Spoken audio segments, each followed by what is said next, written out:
வணக்கம் மக்களே. இன்னைக்கு அண்ணன் திருமாவளவன் அவர்கள் Facebookல ஒரு லைவ் ஒண்ணு போட்டிருந்தாரு. அதுல ரொம்ப நேரமா பேசிட்டு இருந்தாரு. அண்ணன் என்னதான் பேசுறாரு அப்படின்னு பார்த்தா, நாங்க ஒவ்வொரு வாட்டியும் கூட்டணியில தொகுதிகளை போராடி பெற வேண்டியதா இருக்கு. எங்களுக்கான தொகுதிகளை கரெக்டா தரமாட்றாங்க. எங்களை நிராகரிக்கிறாங்க அப்படின்னு பேசுறாரு அண்ணன். உண்மையிலேயே அண்ணன் திருமாவளவனுக்கு கோவம் வந்துச்சு அப்படின்னு பார்த்தா, அப்புறம் என்ன சொல்றாரு தெரியுமா?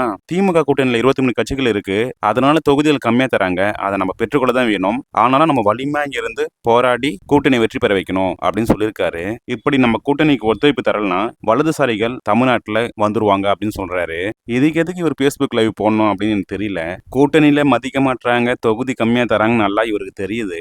10 வருஷமா தொடர்ந்து ஒரு கூட்டணியிலேயே இவர் முட்டு கொடுத்துன்னு இருக்காரு. சூடு சொர்ண ரோசம் இருந்தா அவரு கூட இருக்கக்கூடிய தொண்டர்களை நினைச்சிருந்தா கூட்டணி விட்டு வெளியே வந்து தனிச்சு கூட ஒரே ஒரு தொகுதியில கூட அண்ணன் திருமாவளவன் ஜெயிக்கலாம். அதுதான் தன்மானம், அதுதான் சுயமரியாதை. உண்மையிலேயே திருமாவளவன் கட்சியில் இருக்கக்கூடிய விசிக தொண்டர்கள் ரொம்ப பாவமானவங்க. ஏன்னா இவர் என்ன சொன்னாலும் ஆமான்னு தலையாட்டிட்டு போறாங்க. ஆனா அவங்களுக்கான அங்கீகாரம் கிடைக்கவே இல்லை. 30 வருஷமா ஒரு கட்சி நடத்தக்கூடிய திருமாவளவன் எந்த கூட்டணிக்கு போனாலும் 5 சீட்டு 6 சீட்டு 7 சீட்டு இப்படிதான் நிக்கிறாரு. இன்னமும் அண்ணன் திருமாவளவனுக்கு தெளிவே இல்லாம இருக்காரு. தனக்கான தகுதி என்ன, தன்னை நம்பியிருக்கூடிய மக்கள் எந்த அளவுக்கு சப்போர்ட் பண்றான்னு கூட அவருக்கு தெரியல.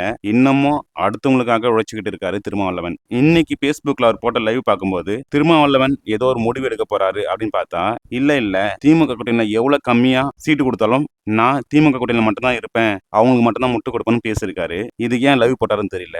அப்புறம் தான் புரிஞ்சு இந்த லைவ் அவங்க தொண்டர்களை சமாதானப்படுத்துறதுக்காக தான் ஒரு லைவ் போட்டிருக்காருன்னு தெரியுது. புதுசா கட்சி ஆரம்பிக்கிறவங்க கூட தனித்தனியா நிக்க ஆரம்பிக்கிறாங்க. தங்களுக்கு கூடுதல் தொகுதி வேணும்னு போராடி பெறாங்க. ஆனா கடைசி வரைக்கும் தனக்கு எவ்வளவு கம்மியான தொகுதிகள் கொடுத்தாலும் பரவாயில்ல அப்படின்னு திமுக கூட்டணிக்கு முட்டு கொடுக்குறாரு அண்ணன் திருமாவளவன். இதுல என்ன கொடுமைனா, அண்ணன் திருமாவளவன் அடிக்கடி என்ன சொல்லுவார்னா, பாஜக அதிமுகவை அடிமை வச்சிருக்கு அப்படின்னு சொல்லுவாரு.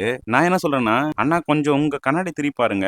திமுக விடுதலை சிறுத்தையை தான் அடிமை வச்சிருக்கு இத்தனை காலமா. அது உங்களுக்கு தெரியவே இல்லை. சோ மக்களே, அண்ணன் திருமாவளவன் தொடர்ந்து திமுக முட்டு கொடுக்குறாரு. ஆனா தொகுதியில் அவர் கம்மியா தான் தராங்க. இதை பத்தி கமெண்ட் பாக்ஸ்ல கமெண்ட் பண்ணுங்க. நன்றி.